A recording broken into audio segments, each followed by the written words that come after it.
BNP chairperson ও সাবেক প্রধানমন্ত্রী খালেদা জিয়াকে চিকিৎসার জন্য বিদেশ পাঠাতে চাইলে সরকার প্রয়োজনীয় সহায়তা দেবে বলে জানিয়েছেন পররাষ্ট্র উপদেষ্টা তৌহিদ হোসেন। মঙ্গলবার তিনি জানান, দেশে ফেরার জন্য এখনও ট্রাভেল পাস চেয়ে আবেদন করেননি তারেক রহমান। আর স্বরাষ্ট্র উপদেষ্টা জানান, দেশে কারো নিরাপত্তা নিয়ে শঙ্কা নেই। জীবন মৃত্যুর সন্ধিক্ষণে রয়েছেন বিএনপি চেয়ারপারসন খালেদা জিয়া। রাজধানীর একটি হাসপাতালে নিবিড় পর্যবেক্ষণে রয়েছেন সাবেক এই প্রধানমন্ত্রী।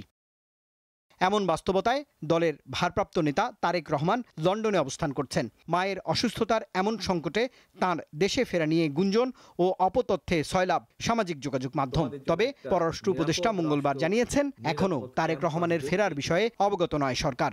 আর খালেদা জিয়ার বিদেশে চিকিৎসার জন্য যাবতীয় প্রস্তুতি রয়েছে সরকারের। না, ট্রাভেল পাস উনি চাইলেই হবে। আমার জানার মতো এখনো চান নাই। ওনার কাছে কোনো পাসপোর্ট আছে স্যার? এটা বলতে পারবো না আমি। আর বেগম জিয়াকে বিদেশ নেওয়ার বিষয়ে কোনো আলোচনা আপনাদের? না, ওটার প্রস্তুতি আছে। যদি প্রয়োজন ডাক্তাররা বললে তখন তো নিয়ে যাওয়া হবে। কতক্ষণ সময় লাগতে পারে আপনাদের কনফার্ম করতে এটা? না, এটা তো আমরা কনফার্ম হবো না। এটা তো ওই ওনার আত্মীয় স্বজন এবং পার্টির লোকেরা কনফার্ম করবে বাইরে নিয়ে যাওয়া হচ্ছে কিনা। অ্যারেঞ্জমেন্ট আছে। তার মানে তারেক রহমানের আশা নিয়ে কোনো সুনির্দিষ্ট তথ্য নাই? না, কোনো।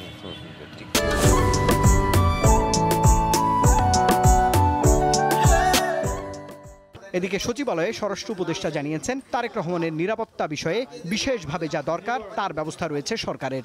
স্বরাষ্ট্র মন্ত্রণালয় সবার জন্য প্রস্তুত আছে এবং স্পেশালি যাদের জন্য দরকার তাদের জন্য স্পেশাল যেটা দেওয়ার দরকার ওইটার জন্য আমরা প্রস্তুত আছি। খালেদা জিয়াকে ভিভিআইপি ঘোষণার সিদ্ধান্ত কার্যকর করতে সকল সংস্থাকে নির্দেশ দিয়েছে উপদেষ্টা পরিষদ। মঙ্গলবার দুপুরে রাষ্ট্রীয় অতিথি ভবন যমুনায় অনুষ্ঠিত উপদেষ্টা পরিষদের বৈঠকে এমন সিদ্ধান্ত নেওয়া হয়।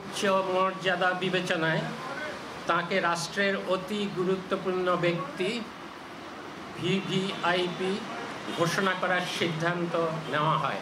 রুবায়েত হাসান, দীপ্ত সংবাদ, ঢাকা।